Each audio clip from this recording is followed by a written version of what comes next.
Hello YouTube, back once again with my television reviews, and sorry it's been a while since I've updated this channel. The next semester of school started for me. I've been really busy with that, but I decided to take a break for a moment to talk about a show I had no plans about talking about. I had no plans about talking about it or reviewing it until I watched it and I saw what reviews it got, and that show is DC's Legends of Tomorrow because well, one, I'm a big fan of Flash and Arrow. I'm a big fan of those two shows, Flash and Arrow. I prefer Arrow slightly more than Flash. That's just me. And I was really excited when I heard they were basically making their second spin-off show of the Arrow, and this time the Flash and Arrow. And it was going to be all the major side characters from both shows teaming up and being their own, like, show, basically being, like, a television version of the Justice League, and I was really excited about that. And so I was really excited when this was announced. I was getting really excited for its premiere, and then when the reviews started coming out, it got mixed to really lousy reviews. I was really curious because I wondered, like, is it really that bad? So I sat down, I watched it, and I can tell you right now what the problem with this show is. Because right now, let me say what I think about the show, and that is, it's good. It's good. It's not. It doesn't start off as good as the Flash did but by all means, this is a very well done superhero show. The reason though I can understand why critics would not like this show is you need to know this right now walking into the show. You cannot watch this show if you did not watch Flash and Arrow.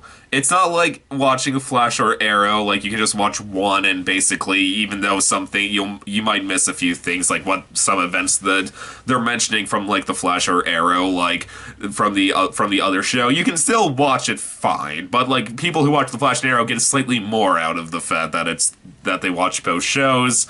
This show though, you really need to have watched both, and you can't just say, "Oh, I watched both shows. I watched like 5 episodes of both. I know what's going on."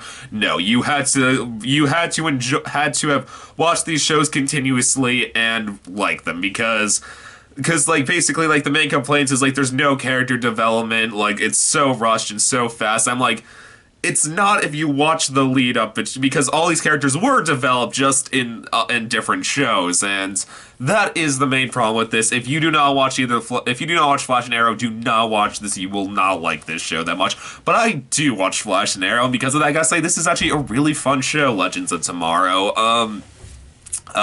The premise is it starts off over 100 years in the future, and Vandal Savage, the guy from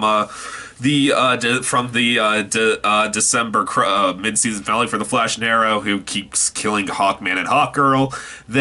He's been revived, and he has finally conquered the world. So then a brand new character named Rip Hunter goes back in time to gather a team to help him destroy Vandal Savage in the past before he can become the all-ruling dictator in the future. And that being the team of the Atom, White Canary, the two people who make Firestorm, and Hawkman, Hawkgirl, and Captain Cold and Heatwave, and yeah.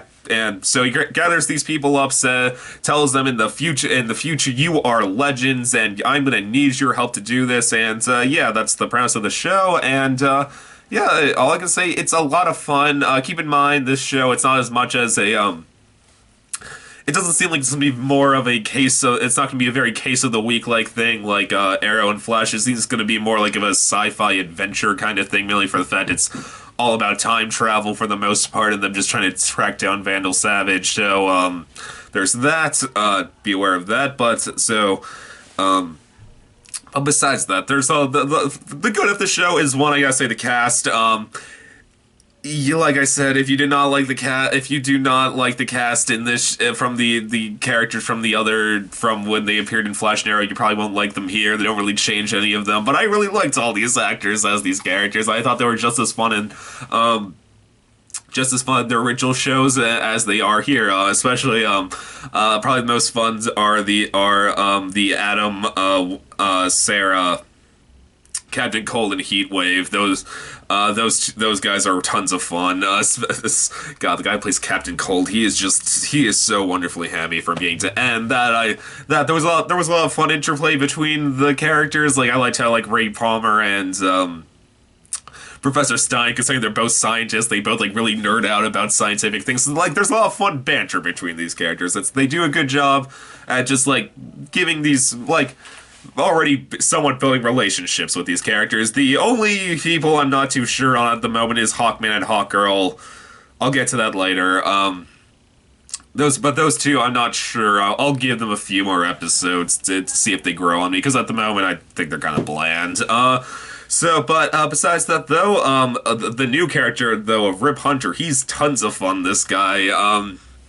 They give him a pretty decent backstory, even though it's a pretty basic comic book backstory, and he's just a lot of fun, and, well, that's really, I guess, all I can say. He's a really fun character, this guy, just being like some sort of, like, roguish time traveler. I thought he was really enjoyable. Oh, yeah, so, that's this, and so, yeah, good, and the action in this show is tons of fun. Like, there is a bar fight scene, and the action sequence at the end of the episode are both tons of fun, so that's what the goods I can see about the show. Cast is tons of fun, their interplay is tons of fun, the action's really enjoyable. So, why does this show not exactly work? What does not work about this show right off the bat? Okay, the biggest problem with the show at least the premiere, is you can tell they were really trying to make it that if you did not watch Flash and Arrow, you could get into the show. Like I said, you cannot do this, but because of that, it's a really clunky, like, first 15 minutes when they're gathering everyone, and it's just really clunky, obnoxious. I was kind of sad. There's a cameo for both Laurel and Oliver, but there's no cameo from Barry. I wanted Captain Cold to go to Barry, saying like, Barry, should I go be a hero? Even though that would have made no sense, I still would have liked to see that happen. But whatever. And so there's that. The beginning is really clunky when it comes to the pacing. Vandal Savage at the moment is not really that good of a villain. I mean, compared to the villains at the moment, the other in Flash and Arrow, considering Zoom is that even though he's not a very complex villain, he's at least a very well done creepy design, and Damien Dark is so wonderfully evil. And intimidating. This guy at the moment, Vandal Savage, there's nothing really interesting about him. He seems pretty lame at the moment. I'll give him the benefit of the doubt. He's only been in one episode. He was barely in this episode, but I certainly hope that things get better for him, because if not, he's going to be a pretty bad, forgettable villain. So I'd say those are the two main issues of this premiere. It was the pacing and the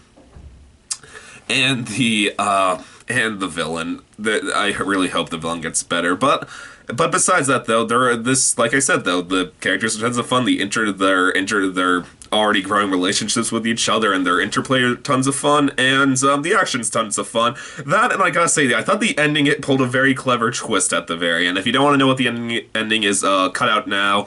I really love the twist at the end when they first announced the show and they first released the trailer, and they're like, and like Rip Hunter was like saying like, in the future you aren't heroes, you're legends. I was like, wait, if these people are supposed to be legends for fighting Vandal Savage, but in the future he's taken over the world, doesn't that mean that they couldn't have fought him yet, or else they wouldn't have been legendary, or they would have all died? They actually, very clever plot twist at the end for why exactly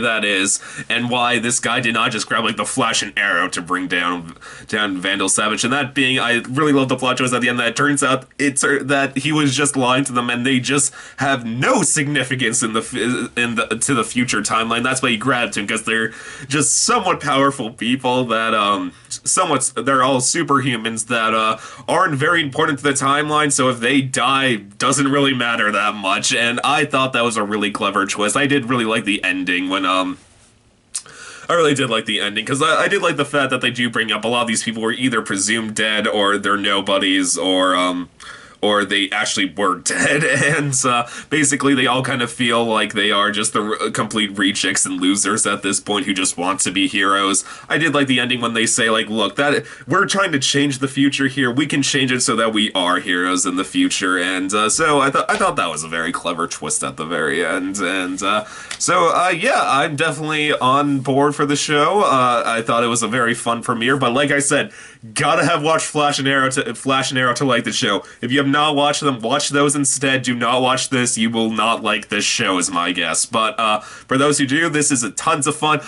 It's a better Justice League show than I'm certain it's better than how Batman vs Superman will be later this year. I have no hopes for that movie, and yeah, just tons of fun. So yeah, YouTube as always. Please subscribe, and I'll see you next time. Okay, bye.